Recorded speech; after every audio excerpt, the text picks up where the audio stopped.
Hello and welcome to a look at No Man's Sky. So this video is going to be a bit of a cautionary tale. Now a lot of people are having different experiences with No Man's Sky. I'm going to go through how I found it and the problems I've been having with it. And this game certainly does have its problems, whether it's the port or whether it's the gameplay. It all depends on what kind of PC you're running, what operating system you're running, and what kind of game you're expecting from No Man's Sky. So let's get into the problems with the port. This game has a problem with crashes. Now a lot of people seem to be crashing mid-game. I haven't had that, but I've had it several times where the game just will not start up. You click on the icon, Steam launches, then the game never launches. It's not even in the processes, nothing. It just never comes to life. I've also had it where the game refuses to shut down. You tell it to exit and it just sits there. Never exits. You have to go into Task Manager and shut it down that way. Now because I'm not having the in-game crashes, it's not been a big problem for me, but a lot of people are having crashes, so it's something to think about. It goes onto the list of problems. Then there are the problems with the graphics. For some reason when I loaded this game up for the first time, it was running at a max cap of 30 FPS, it was running with VSync on, it was running at a mixture of medium and high graphics, and it was running at 75 on the field of view. God knows who at the developer thought that setting the cap at 30 FPS was going to be a good idea. You can go into the options and change it. It's got options for 30, 60, 90, 110 and then uncapped. But you would have thought that they would at least have set it to 60 as the minimum, but 30 FPS on a PC game, and that's a hard cap. It just will not go above it if that setting is put at 30.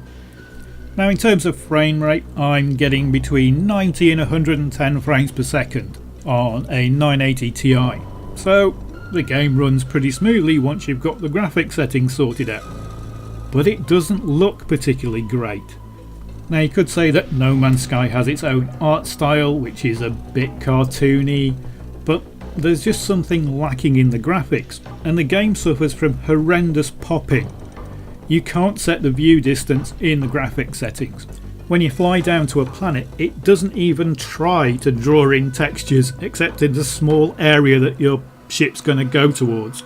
The rest of the planet is just an amorphous blob, and you can see the grid where the textures are being laid out. It is awful, and you get similar effects when you look into the distance. You'll go flying over a planet and things will just suddenly pop into view, because the game will not take any account of how good your graphics are, how much memory you've got. You can't change the view distance. This is decidedly a console game that's been ported to PC, and they haven't really bothered to do much with the PC graphics settings. You've got resolution, you've got VSync, you've got field of view, and then you've got 4 graphics settings to change the quality. It's really lackluster. A lot of people have been complaining about massive frame rate drops. I've not had that at all. It's pretty consistently running between 90 and 110. It will occasionally drop down to the high 70s, but some people are saying it will drop down to 10 and basically stutter. Never had anything like that. In terms of frame rate, it seems pretty solid for me. It just doesn't look as good as it should. The next area that's got issues is the controls. Now the menu structures are a bit clunky, and for some reason everything in a menu you have to press and hold. You can't just click on an option in the menu. So if you want to change the resolution, you can't just click on a resolution, you've got to press it and hold it and then it will change. And it's the same for every menu in the game and pretty much every interaction in the game. It's a press and hold, or a press a key and hold, or press the mouse button and hold. I don't know if they had problems trying to convert this over from console, but nothing in this game seems to work with a key press or a mouse click. It's always holding everything down all the time. And that's really confusing when you first go into the menus, because you'll be clicking on something like resolution and nothing's happening, because nowhere in the menu does it say you've got to click and hold the button. so that's a bit odd.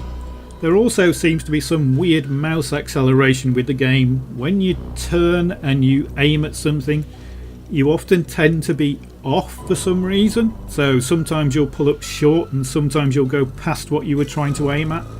It is a bit weird, but the worst controls are by far flying a ship. It will just wander all over the sky for no reason. You'll find yourself just banking randomly in one direction. Even if you're not touching the mouse or the keyboard, like you can see there on the screen, the ship will just turn to one side and you try and correct it and you can't, because sometimes it's got to be corrected with the A and D keys. Sometimes you have to move the mouse left or right, and sometimes you just can't get out of it at all, and the only way you can get out of this weird angle is to just land the ship. And you don't appear to be able to use a joystick with the game unless you use that third-party software that lets you map your joystick movements to gamepad presses. It does support a gamepad, but it doesn't support joysticks. In a space flying game you can't use a joystick. And that's another one of these things that really makes it obvious that this is a console game ported to the PC, because you wouldn't make a space game that can't use a joystick, and you wouldn't use menus that need you to hold keys down. It's just not intuitive when you play it on the PC. So what's the actual gameplay like? Well, from the 5 or 6 hours I've played of it so far, it's a pretty standard survival game. You've got quite a lot of bars you've got to keep topped up, so you've got to keep the power in your suit topped up and the shielding in your suit topped up, and you've got to keep your gun topped up, and you've got to keep your mining tool topped up, and you've got to keep your ship topped up. And to do that you've got to run around and gather resources, and then once you've got all the resources to top up your suit and your gun and your ship, you can then fly off to the next planet and do the same thing again. Why are you doing the same thing again?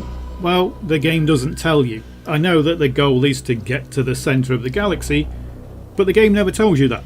At the start you're just crashed on a planet, you've got to try and get your ship fixed, you fly your ship off the planet, and then you just wander around trying to fly your ship around in lots of other places.